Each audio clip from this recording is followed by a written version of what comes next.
did she realize at the age of 18, when she married a young Naval Academy graduate, that in the years to come she would share her private life with the world as America's 39th First Lady, able to capture the public's attention as an active, strong, and much cliched woman behind the man? This very special First Lady, Roselyn Carter, is with us today to share her thoughts on then and now.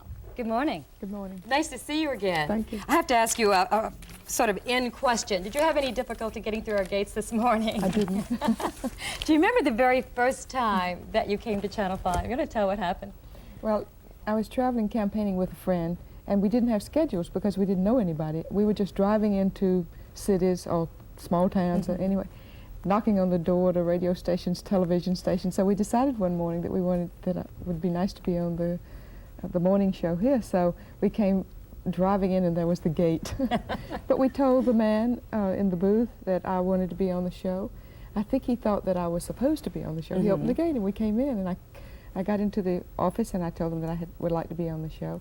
And a few minutes later, everybody came rushing out. They thought that I was the wife of a presidential candidate. This was early in '75, yes. And that somehow they had become confused and forgotten that I was supposed to be on the show.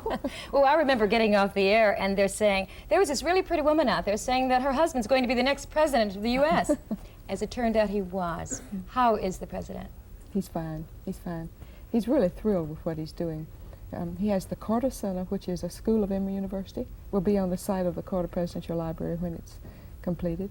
And he's studying issues that are important to him and to the country and to the world.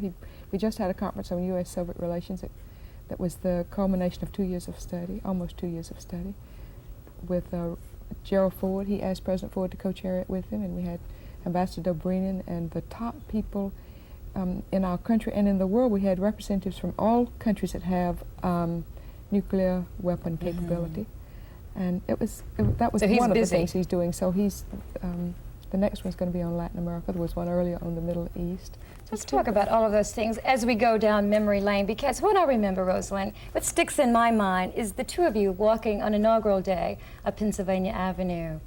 What memories do you have of those times in the White House? Well, it was just a wonderful time. And the walk down Pennsylvania Avenue was thrilling. It was the coldest day, one of the coldest days I have ever seen, and yet I was warm. You're exhilarated. That's right. What was the worst time in your mind? Was it during those last days in the Iranian hostage crisis? I think probably the worst day was the day the rescue mission failed, other than the election day when we knew we were going to lose. But the failure of the rescue mission, because Jimmy had really counted on that. And I left home. I had not known anything about it until about a week before.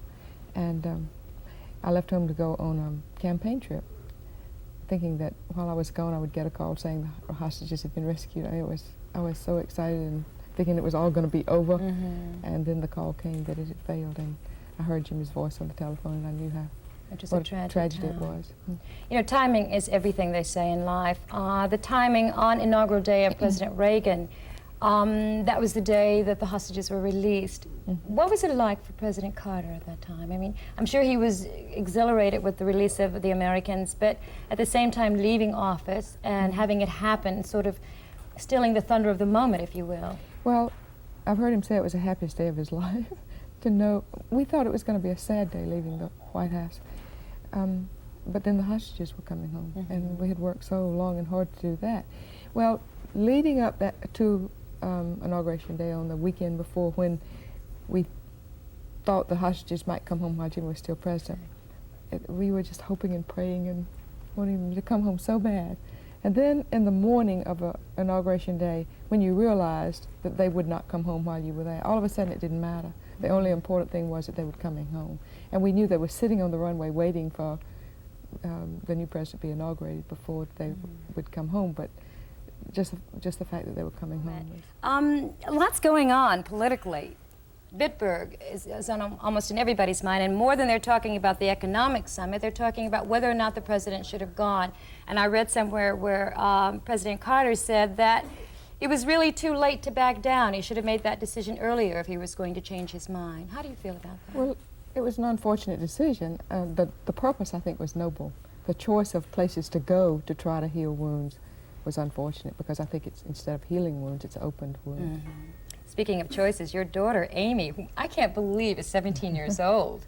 She'll graduate goodness. from high school in about 3 weeks. Well, she made an interesting choice, and that was to protest against apartheid in South Africa. She got arrested. What did that do to the Carter family? Well, I knew it ahead of time. Did you? Amy studied apartheid when she was in the 6th grade. It was an assignment as part of a UN assignment for her class. She made speech about it to her class, wrote a paper, or several papers. And so when she called, she went to Washington to spend Easter with I have 2 sons still living in Washington. And she called and asked if she could demonstrate. And Jimmy and I talked about it. I answered the phone. And when I came back, I said, "Now, Amy, if you demonstrate, you might be arrested." She said, "Do you really think I could be?" Oh, she's excited about it. Sort of a badge of honor. It was symbolic, and it was all arranged ahead of time.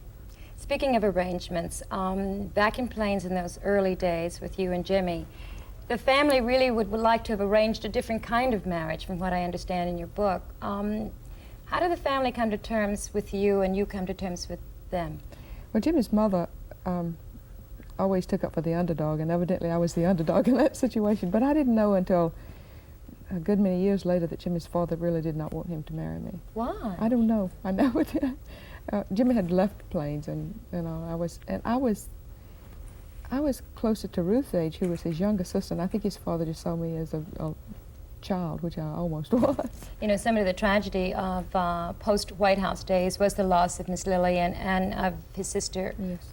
Jean Carter Stapleton. Those are trying times for the president as well as for you. What was it like for him in terms of dealing with it religiously?